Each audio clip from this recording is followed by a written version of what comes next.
¿Qué panel solar me sirve para cargar una batería? ¿Me la cargaría en un solo día? Hoy lo descubrirás.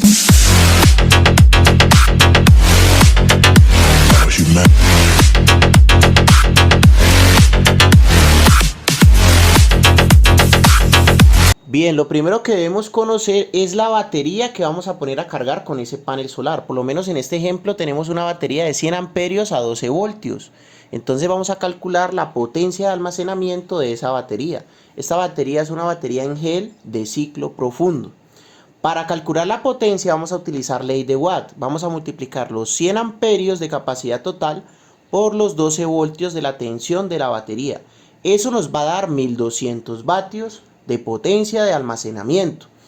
Esa potencia de almacenamiento de 1200 vatios es el 100% de la batería.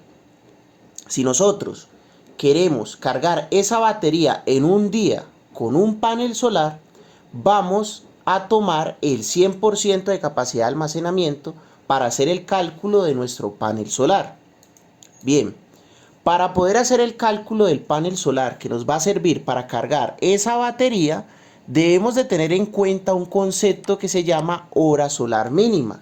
Si no conoces este concepto de hora solar mínima, acá arriba y en la descripción de este video te voy a dejar un video que está en nuestro canal para explicarte cómo calcular la hora solar mínima. Bien, para hacer el cálculo rápido del panel vamos a tener en cuenta la potencia del 100% de la batería, que se llama la potencia de almacenamiento. Vamos a dividirla por la hora solar mínima. Entonces serían 1200 vatios y la hora solar mínima acá en Colombia es de 4 horas. Serían 300 vatios, o sea que necesitaríamos un panel solar de 300 vatios. Como debemos de tener en cuenta el tema de las pérdidas y demás, entonces vamos a aumentar un 20%. Para aumentar un 20%, pues es muy sencillo, multiplicamos por 1.2.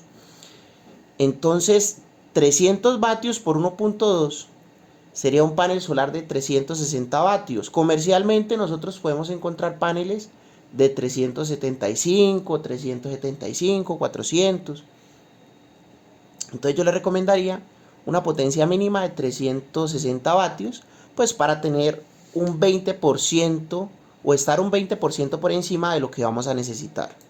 Estos son los elementos que vamos a necesitar. Vamos a necesitar un panel solar de 365 vatios, un controlador MPPT. ¿Por qué MPPT? Porque pues es lo mejor para procesos de carga en paneles ya más grandes, ¿no? En paneles pequeños menores a 200 vatios, pues yo he utilizado por lo general PWM, pero pues panel superior a 200 vatios ya les recomendaría un MPPT de 30 amperios. La batería pues es una batería en gel de 100 amperios, ¿no? 12 voltios. Necesitamos el cable que vamos a utilizar para conectar el panel, del panel al controlador, del controlador hacia la batería. Recuerden que esos controladores tienen su respectivo puerto de entrada de panel positivo o negativo y su respectivo puerto de entrada para batería positivo y negativo.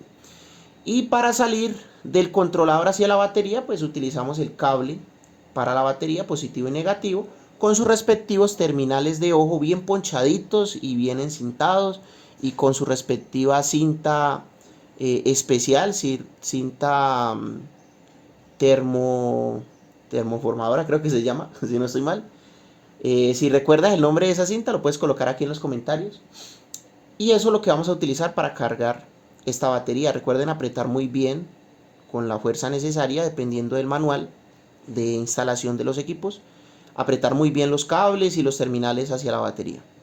Este sería el plano de conexión de ese sistema. Pues básicamente el panel positivo, el terminal positivo y negativo del panel, lo conectamos a la entrada positiva y negativa del controlador y vamos a interrumpir esa conexión con un breaker, un mini breaker de 2 polos de 20 amperios DC de 125 voltios.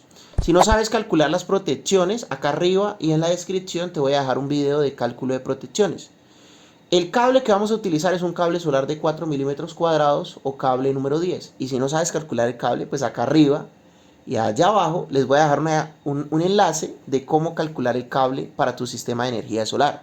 Recuerden que estamos dando también las capacitaciones de energía solar, y porque ustedes están aquí suscritos a este canal, van a tener derecho a una beca del 80%. Entonces, los datos de contacto están en la descripción de este video. La conexión del controlador hacia la batería, positivo y negativo. Cable, vamos a utilizar también el mismo cable, cable solar, porque es el mismo flujo de corriente. Cable 4 milímetros cuadrados o cable, aquí me equivoqué, es número 10. Bien, y vamos a interrumpir con el mismo breaker, o sea, vamos a utilizar dos breakers para cargar esta batería y tenerla protegida y poder apagar o encender el flujo de carga bajando los breakers. ¿Listo? Bueno, eso es todo por el día de hoy. No olviden suscribirse, activar esa campanita que nos están llegando las notificaciones y apoyar este canal con la mejor energía. Muchas gracias.